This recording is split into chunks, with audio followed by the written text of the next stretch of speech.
Okay, ito is for 7 to 9, but these are ano lang naman, mga concept lang. So, for thin-walled pressure vessels, which type of stress is considered the maximum, okay, experienced by the material? Okay, for thin-walled pressure vessel daw, tulad ng diniscuss natin before, ano yung maximum? Okay, ang maximum dyan, ito dito, baka meron kayong na ano dito. Kasi, wala akong nilagay na tangential, which is that's way, if analyze nyo, paulit-ulit natin sinabi during the discussion, the circumferential and tangential stress are same lang. So, ang sagot talaga dito is tangential, but sinircumferential ko yan. Kasi bakit? Namumuisi terno. Pero hindi. Para lang may karoon kayo ng idea, mas lumawak pa yung vocabulary nyo in terms of technical terms sa engineering, of course. So, circumferential or tangential stress talaga yan. Okay?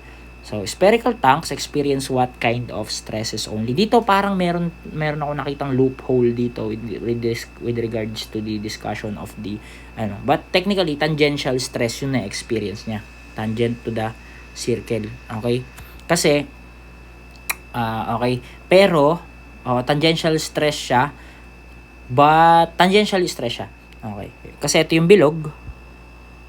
Okay, so for this is for number 8. Okay. Ayan yung bilog. Pag hinati mo yan, ayan, tama. Ayan yan. Tapos yung stress na na-experience mo is tangent dun sa may circle. Sir, bakit ganun?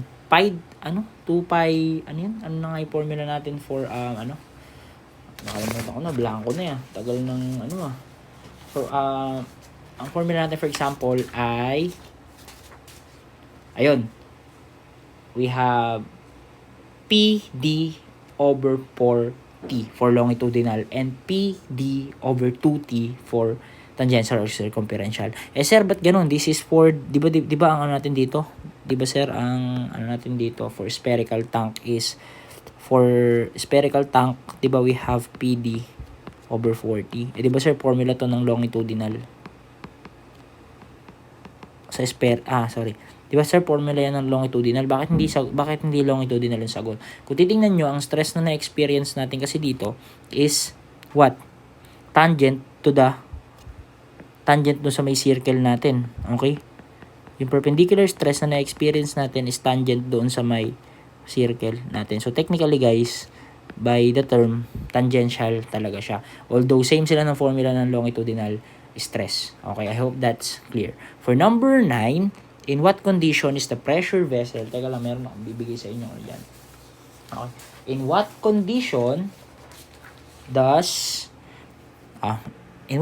is a pressure vessel considered thin-walled? Okay? Dito kasi, baka na-confuse yung, especially sa mga hawak ko. Kasi ang given ko, ito, tandaan nyo na lang din to. Sabi nga sa inyo, different approach, fresh perspective. Okay? Pag ganun guys, dalawa kasi yan. Meron tayo ratio, okay, dalawa yan. Una, ito, para naman to sa mga hawak ni Sir RK, baka sakaling lumabas sa board exam. Okay, so although same lang naman sila. Ito, tatandaan nyo lagi. Okay? Thin-walled daw, if, okay, the ratio ng, the ratio ng inner radius to, number 9 ba yun? Tama. Inner radius to wall thickness is greater than 10. Okay? That's for A. Now, for letter B naman, tama, ang sagot dito kasi talaga is letter D. Okay? Pakita ko lang sa inyo. Bakit? Especially sa mga hawak ko. Kasi ang ginagamit natin talaga, na naituro ko sa inyo is ito, di ba? Okay? But, i-check ko, if meron sa inyong nag-prove, pinakita, kung same ba, yun nangyayari. Kasi, tinan nyo mabuti We have thin-walled, for number 2, we have thin-walled. Masasabi mo naman daw thin-walled if yung ratio between the vessel's thickness, okay, if we have thickness, or the wall thickness, to the diameter, okay, to the inner diameter, is less than or equal to 0.05. By the way, this is less than or equal to 10. Now, okay?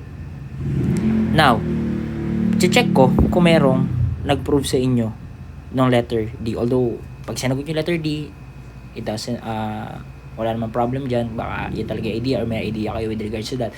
However guys, pagka wala, kailangan kong makita na ipinrove yung, kailangan kong makita of course kung na-approve ba na bakit letter D yung sagot. Anyway, bakit? For example, ganito. Okay, bibigyan ko kayo ng inner diameter. Bibigyan ko kayo ng inner diameter which is 600. We have the thickness, also we have 20. Okay? So, kung gagamitin natin yung letter A, okay? The inner radius to wall thickness, okay? Ang inner radius natin yan is of course diameter over 2 over thickness which is 20. Ang lilitaw dito is 15 if I'm not mistaken, which is greater than 10. Tama. For letter B naman, ratio daw ng thickness, wall thickness to the inner diameter, therefore baligtad, 20 over 600. Ang tingin ko ang lalabas dito is 0.03, which is less than to 0.05. Is still thin walled vessel siya. So, kahit ano yan, kahit baka kasi lumitaw din tong isa,